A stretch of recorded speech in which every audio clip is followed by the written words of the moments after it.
Law 23. Concentrate your forces. Judgment. Conserve your forces and energies by keeping them concentrated at their strongest point. You gain more by finding a rich mine and mining it deeper than by flitting from one shallow mine to another. Intensity defeats extensity every time.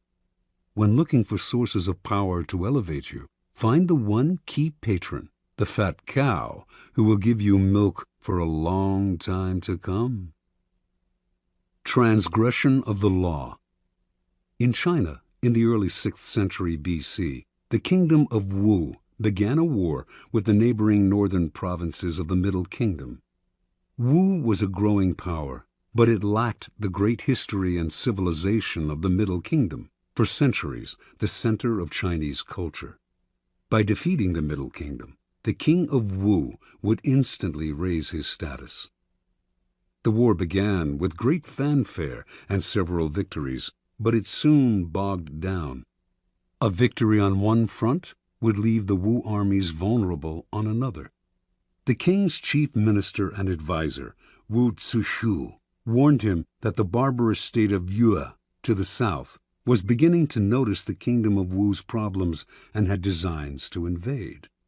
The king only laughed at such worries. One more big victory, and the great Middle Kingdom would be his. In the year 490, Wu Zishu sent his son away to safety in the kingdom of Qi. In doing so, he sent the king a signal that he disapproved of the war and that he believed the king's selfish ambition was leading Wu to ruin.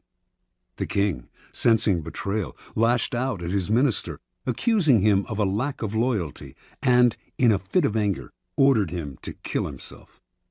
Wu Zishu obeyed his king, but before he plunged the knife into his chest, he cried, "Tear out my eyes, O king, and fix them on the gate of Wu, so that I may see the triumphant entry of Yue." As Wu Zishu had predicted, within a few years, a Yue army passed beneath the gate of Wu. As the barbarians surrounded the palace, the king remembered his minister's last words and felt the dead man's disembodied eyes watching his disgrace. Unable to bear his shame, the king killed himself, covering his face so that he would not have to meet the reproachful gaze of his minister in the next world. Interpretation. The story of Wu is a paradigm of all the empires that have come to ruin by overreaching. Drunk with success and sick with ambition, such empires expand to grotesque proportions and meet a ruin that is total. For the Chinese, the fate of the kingdom of Wu serves as an elemental lesson on what happens when you dissipate your forces on several fronts, losing sight of distant dangers for the sake of present gain. If you are not in danger, says Sun Tzu, do not fight. It is almost a physical law. What is bloated beyond its proportions inevitably collapses. The mind must not wander from goal to goal, or be distracted by success from its sense of purpose and proportion. What is concentrated, coherent, and connected to its past has power. What is dissipated, divided, and distended rots and falls to the ground. The bigger it bloats, the harder it falls. Keys to power. As Schopenhauer wrote, intellect is a magnitude of intensity, not a magnitude of extensity. Napoleon knew the value of concentrating your forces at the enemy's weakest spot. It was the secret of his success on the battlefield. But his willpower and his mind were equally modeled on this notion. Single-mindedness of purpose, total concentration on the goal, and the use of these qualities against people less focused, people in a state of distraction, such an arrow will find its mark every time and overwhelm the enemy. Concentrate on a single goal, a single task, and beat it into submission. In the world of power, you will constantly need help from other people, usually those more powerful than you. The fool flits from one person to another, believing that he will survive by spreading himself out.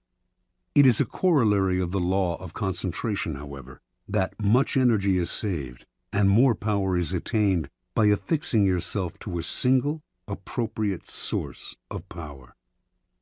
Throughout his life, the 16th century writer Pietro Aretino suffered the indignities of having to please this prince and that. At last, he had had enough and decided to woo Charles V, promising the emperor the services of his powerful pen. He finally discovered the freedom that came from attachment to a single source of power. Michelangelo found this freedom with Pope Julius II, Galileo with the Medicis. In the end, the single patron appreciates your loyalty and becomes dependent on your services. In the long run, the master serves the slave. Power always exists in concentrated forms. In any organization, it is inevitable for a small group to hold the strings, and often it is not those with the titles. In the game of power, only the fool flails about without fixing his target. You must find out who controls the operations, who is the real director behind the scenes. As Richelieu discovered at the beginning of his rise to the top of the French political scene during the early 17th century, it was not King Louis XIII who decided things. It was the king's mother, and so he attached himself to her and catapulted through the ranks of the courtiers all the way to the top. It is enough to strike oil once. Your wealth and power are assured for a lifetime.